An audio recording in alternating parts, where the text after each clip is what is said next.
Listen, somewhere deep down you know this. If you don't take the wheel of your own life, nobody else is going to steer that ship. You've got to see yourself as the CEO of your life. No assistants, no board of directors, no bailouts. You're the one making the calls. Every decision you make, every moment you invest in either growth or excuses is on you.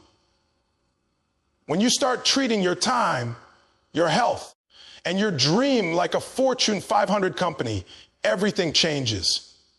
Think about a corporation for a second. The CEO doesn't sit back and wait for things to happen.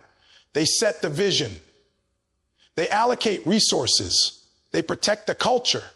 Now, apply that model to your own life. Your mind is your vision. Your body is your resource. Your habits are your culture. If the vision is unclear, the company flounders. If resources are wasted, the engine sputters. If culture is toxic, everything collapses from the inside out. Your life can't afford that. So start by clarifying your vision. Ask yourself, what am I building? What standards do I refuse to compromise on? Who am I becoming? Don't half step through answers. Dig in. Be honest. Next, allocate your resources, your time, your energy, your attention, like the precious investments they are. A CEO wouldn't pour the company's profits into something that doesn't align with the mission. Why would you? Every hour you spend binge watching shows you don't care about, every ounce of energy you waste scrolling through feeds that don't uplift you is capital lost forever. That's equity you'll never get back. So where are you going to place your chips? On your health, on your relationships, on sharpening skills that move your life forward. Be audacious with your allocations. If you're going to invest, invest boldly. Don't hedge. You owe yourself the dividends. Then there's culture. Those daily habits and mindsets that define the environment you live in. A thriving organization has a culture where people show up on time, hold each other accountable, celebrate wins, and learn fast from losses. What does your culture look like? Do you give yourself grace to recover after a setback, or do you beat yourself mercilessly? Do you surround yourself with people who challenge you to grow, or settle for those who keep you comfortable but stagnant? Culture isn't something that just happens. It's built one habit at a time. When you wake up before dawn to work out, read, or create, those rituals set the tone. When you decide to end your day, screens off, book open, heart open, those small choices compound into a fortress of resilience. Here's something crucial. Being the CEO of your life means knowing when to pivot. You pay attention to the metrics. You track your mood, your performance, your connections. Are you stressed out all the time? Burned out? Celebrating victories that never seem to come? Those are your financial statements, your balance sheets. When the numbers aren't adding up, you don't bury your head in the sand. You adjust the strategy. You cut what's bleeding you dry. You double down where there's momentum. No ego, no excuses, just data-driven choices. That's leadership. And leadership isn't a title. It's a pattern of behaviors. You model the discipline you want to see. You hold yourself accountable when no one's watching. You deliver on your promises to yourself. Because if you can't keep a meeting with yourself, how can you expect others to respect your boundaries? How can you move through life with confidence if you haven't built a track record of making small commitments and crushing them? Look, every morning you wake up, you get a fresh P&L statement, profit and loss, not just in dollars, but in moments well spent or wasted. You decide whether you're depositing into your account of self-worth or making withdrawals you'll regret. That's the CFO in you. Balancing the books of your body, your mind, your future. When you feel low on capital, energy, passion, focus, you adapt. Maybe it's a walk in the sun, a deep breath, a journal entry, a call to someone who lifts you up. Don't let the ledger run negative. Patch the leaks immediately. Most people outsource their success. They look around for a mentor, a guru, or a partner to elevate them. But as long as you're waiting for someone else to fix your vision, allocate your capital, build your culture, and adjust your strategy, you're leaving your fate in hands that don't care as much as you do. Your life isn't a group project. It's your solo venture. You must be the one who sweats in the trenches, who stays up late refining the plan, who shows up early to set the pace. I'm telling you this because I want you to feel the freedom and the power that comes with owning every part of your journey. When you embrace that role fully, you no longer feel like a passenger on someone else's ride. You become the architect of your own destiny. Every win tastes sweeter. Every setback fuels your hunger. Every sunrise becomes an invitation to lead with purpose. So today, make the boardroom announcement.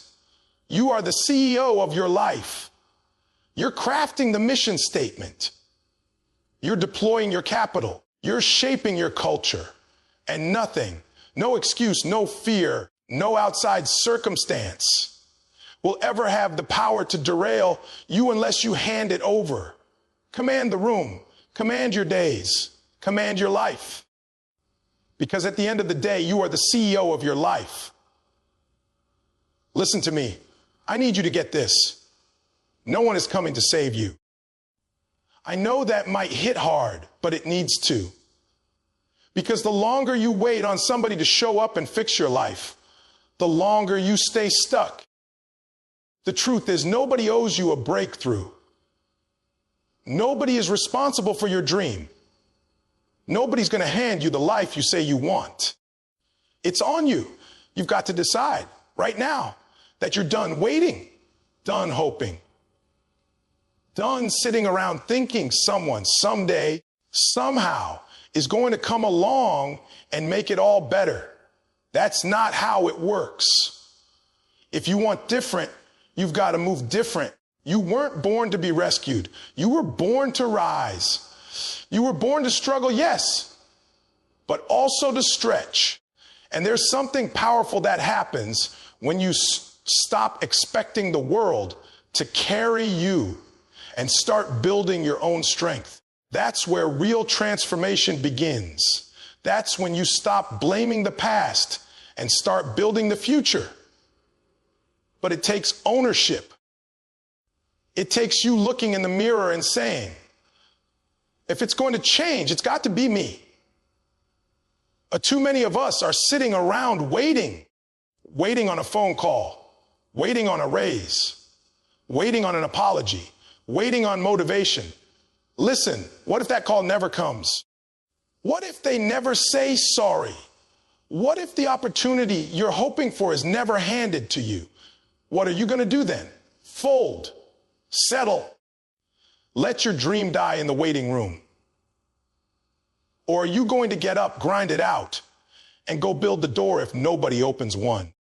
I'm talking to the person who's been overlooked, underestimated, counted out. You keep thinking, when they see my worth, when they give me a chance. No, you see your worth. You give yourself the chance. You prove your value not by waiting for validation, but by showing up day after day after day, even when nobody claps, even when it's hard, especially when it's hard. Because that's what separates those who talk about success from those who actually live it. And hear me, it doesn't mean you have to do it all alone, but it means you have to start it. You have to move first. You have to light your own fire. People will come into your life, sure, but not to rescue you, to walk with you, maybe. to support you when they see you're already in motion. But they won't carry you if you're not willing to crawl. Some of you are waiting for the perfect moment, for the fear to go away, for things to line up just right. Let me tell you something. There is no perfect moment. Fear doesn't disappear. You learn to move with it. Circumstances don't align. You align your mindset, and then you go to work anyway. If you're waiting for the right time, you'll be waiting for the rest of your life. Start where you are. Use what you've got, because no one else can breathe for you. No one else can grind for you. That weight, it's heavy. I know, but it's yours to carry, and you're strong enough to carry it. You've got a fire inside you that nobody else can manage. That dream, that vision, that calling, it was given to you, not to them. So don't expect them to understand it. Don't expect them to fund it. Don't expect them to cheer for it. Your job is not to get them to believe in it. Your job is to believe in it so deeply, so fiercely, that your action speaks louder than their silence. I remember waking up broken, feeling invisible, and I had to make a decision. Nobody was coming to save me. Nobody was going to knock on my door and say, hey, I heard you've got potential. Let me make your dream happen. Nah. I had to wake up and do what broke people don't do. I had to study, sacrifice, grind, discipline myself, even when my emotions told me to quit. That's what turns potential into purpose. I know it's not easy. I know some of you are hurting, tired, drained. But I also know this, you're still breathing. And if you're still breathing, there's still time to turn this around. But it starts with you, not your parents, not your boss, not your spouse, not your friends, not the government, you. This is your life, your responsibility, your fight. So what's it going to be? Are you going to keep waiting for someone to notice you? Or are you going to put your head down and build something so powerful that they can't ignore you? Are you going to keep hoping for change? Or are you going to become the change? You don't need someone to hand you a map. You've already got the compass inside you. You've just got to stop doubting it. You've just got to trust that if you keep walking step by step, day by day, you will create the life you were built for. No one is coming to save you. And that's not a threat. That's a gift. Because it means the power has always been yours. Let me tell you something that might go against what you've been taught. Burnout is not a badge of honor. Working yourself into the ground, running on fumes, breaking your back trying to prove something to people who aren't even watching. That's not power. That's pain disguised as hustle. And if you keep pushing yourself without boundaries, without rest, without balance, you're not being strong. You're being reckless with your gift. I get it. I know what it's like to feel like you have to do it all. To feel like slowing down means you're falling behind. Like if you stop for even a second, someone else is going to pass you, replace you, outwork you. So you grind harder, sleep less, skip meals, say yes to everything. And you tell yourself it's just temporary. That once you get there, wherever there is, you'll rest, you'll breathe, you'll take care of yourself later. But let me tell you the truth, later never comes if you don't make it come.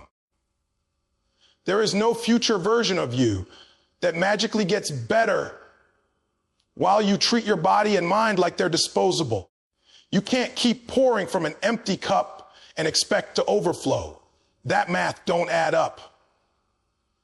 You think you're being productive, but what you're really doing is digging your own hole. Burnout doesn't announce itself with warning signs.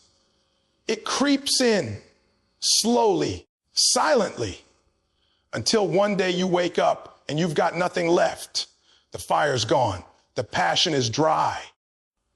The joy you used to feel when you were creating, building, serving, it's been replaced by numbness, exhaustion, even bitterness. And I don't care how gifted you are, how ambitious you are, how much talent you've got. If you don't take care of yourself, your body will shut the whole operation down. See, we've glorified this idea that struggle is the price of success.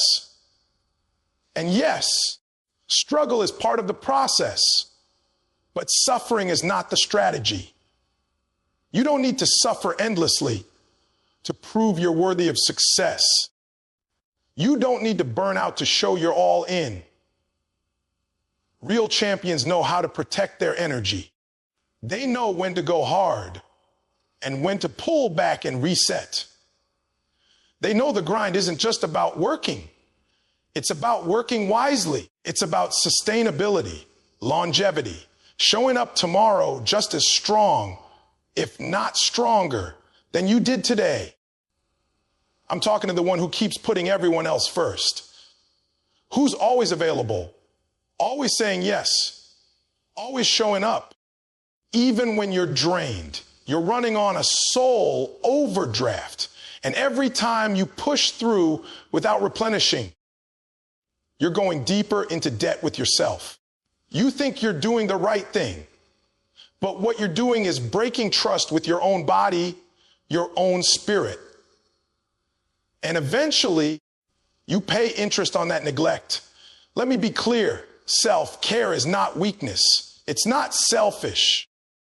It's not some luxury for people who have extra time. It's strategy. It's wisdom. It's preparation.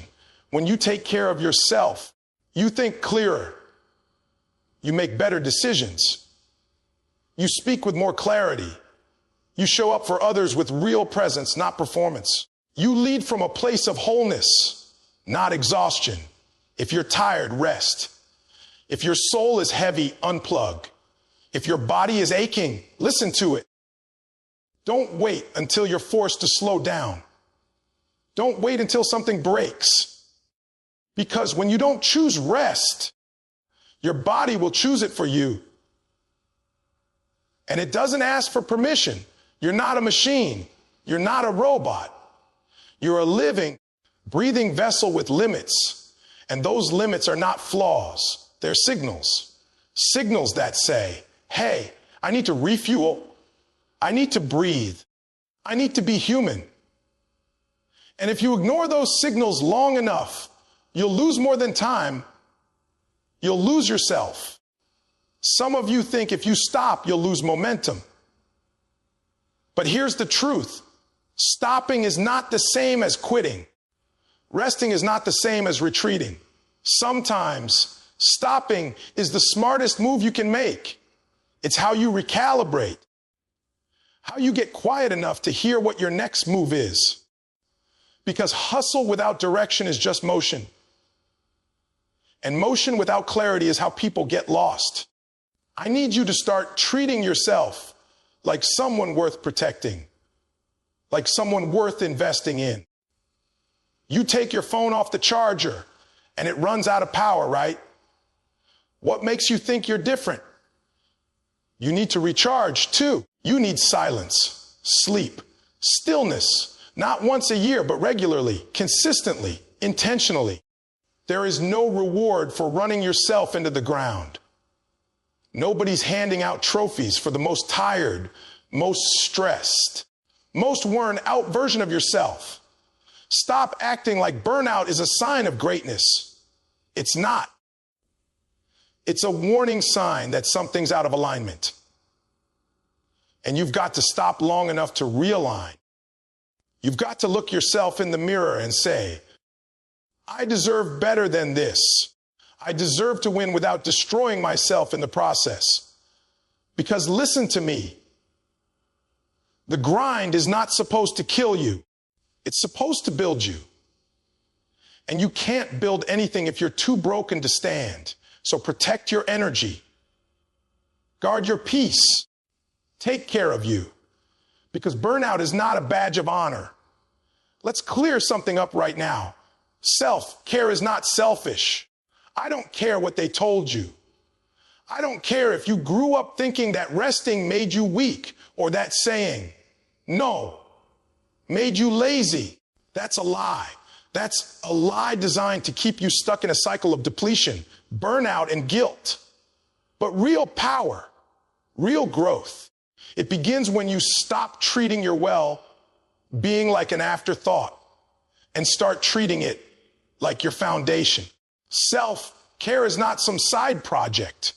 It's the strategy that allows everything else in your life to level up. You want to lead.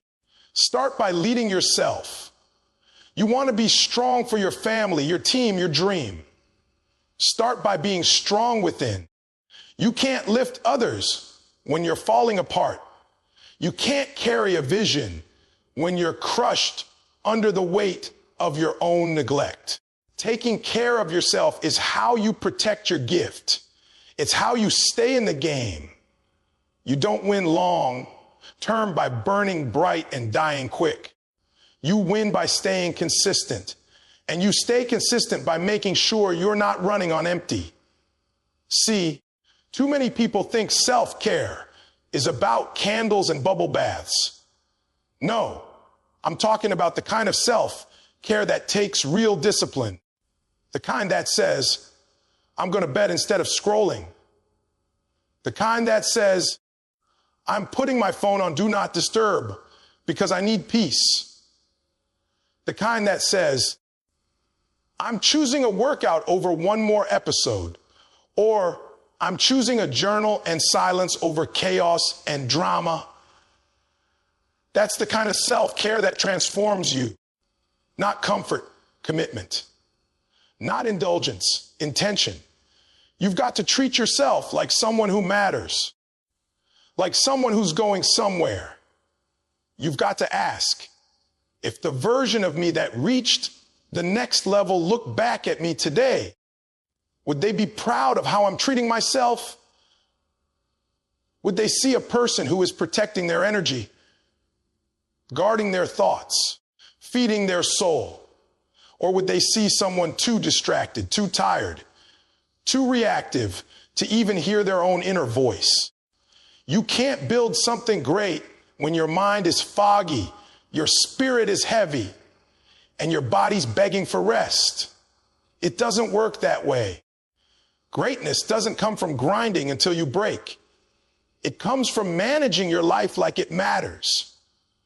It comes from creating space, from saying no to things that drain you, from learning to rest without guilt, from understanding that a quiet hour spent with yourself might be the most productive thing you do all week. This is what separates the average from the exceptional. The average person keeps going until they collapse. The exceptional one pauses, resets, and comes back stronger. The average person thinks time off is a reward. The exceptional one knows it's fuel. You've got to flip your mindset. You've got to see self-care not as something extra, but as something essential. Because you're not just maintaining, you're preparing. You're sharpening your blade. You're getting in position. I know what you're thinking, but I've got too much going on. I've got people depending on me. Exactly. That's why you've got to be sharp. That's why you've got to be centered. That's why you can't afford to keep showing up at 40% and pretending like it's your full capacity. When you show up tired, bitter, distracted, you're not giving your best. You're giving what's left. And your purpose deserves better than leftovers. Your future deserves better than scraps. So let me ask you, when's the last time you checked in with yourself? When's the last time you unplugged from the noise and just sat in stillness? When's the last time you did something not because it was urgent, not because it was on your to-do list, but because it refueled you? That's not wasting time. That's preparing for your next level. You want to be creative. Take care of your mind. You want to lead with courage. Take care of your spirit. You want to execute at a high level. Take care of your body. Your dreams don't just require passion, they require stamina. And stamina is built in the quiet hours, in the routines, in the boundaries you keep when no one's watching. Listen, if you're serious about winning, then you've got to be serious about what's happening behind the scenes, not just what the world sees. What you see when you close your eyes, the thoughts you're feeding, the habits you're building, the space you're creating between you and everything that drains your purpose. Because what you do in secret is what shows up in public. And if you're empty inside, you're eventually going to show up broken on the outside. So stop acting like taking care of yourself is optional. Stop acting like you've got something to prove by grinding yourself into dust. Your legacy is not built on exhaustion. It's built on execution. And you can't execute consistently if you're not taking care of the vessel doing the work. You're the source. You're the engine. You're the power plant. Treat yourself like it, because self-care isn't selfish. It's how you stay in the fight long enough to win.